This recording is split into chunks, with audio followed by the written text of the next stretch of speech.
From the Detroit Free Press, I'm Robin Chan with today's voice briefing. It's Friday, June 7th, 2024. This is Kylie Martin for the Detroit Free Press.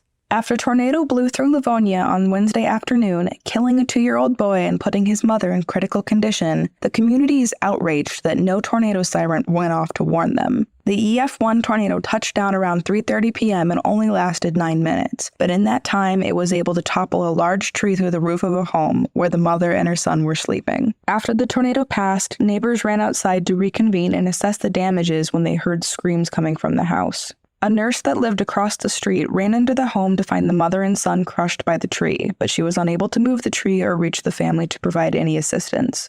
Firefighters worked for an hour to lift the tree with high-pressure airbags, but the toddler was pronounced dead on the scene and the mother had to be rushed to Livonia Trinity Hospital in critical condition. The child's grandmother and a newborn baby were also in the house, just rooms away, but remained unharmed, leading many neighbors to express their frustrations that if the family had been alerted with a tornado siren, the mother and son could have moved into safety before it was too late. However, the National Weather Service said that the tornado had developed with weak circulation on the radar too rapidly to issue a warning.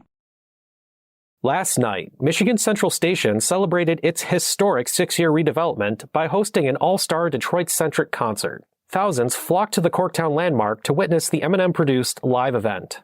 Pre-concert festivities featured the Martin Luther King Jr. Marching Band, along with comments from Governor Gretchen Whitmer, Mayor Mike Duggan, and Ford Motor Company Executive Chair Bill Ford. Ford thanked the skilled workers who remodeled the city icon, and he noted that though in the past the building had been a symbol of a broken city, quote, now it speaks to the future, end quote. The star-filled concert then started with a bang as Diana Ross kicked off the music with her hit, I'm Coming Out.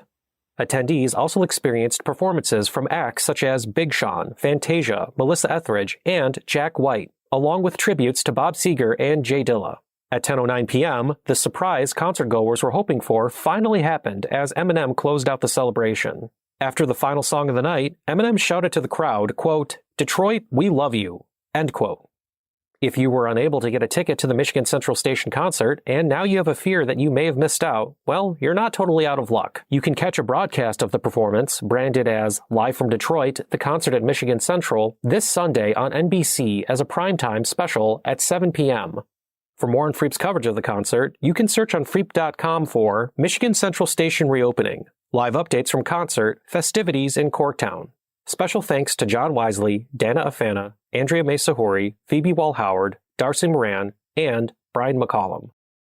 I'm Kirkland Crawford with the Free Press Sports Department. A cool story in college basketball where one coach goes to the rival, but it's a little deeper than that. On Thursday, Michigan State announced that Saddi Washington will become a new assistant coach under Tom Izzo. Now, Washington has been with the Michigan Wolverines the last 8 seasons, working under both John Beilein and Juwan Howard, but Washington's ties to the green and white go way back. Not only did he grow up in Lansing Sexton, it's because his father played at Michigan State back in the 1960s. Now, Washington joined John Borovich, Austin Thornton, Thomas Kelly, and new associate head coach Doug Wojcik underneath Tom Izzo.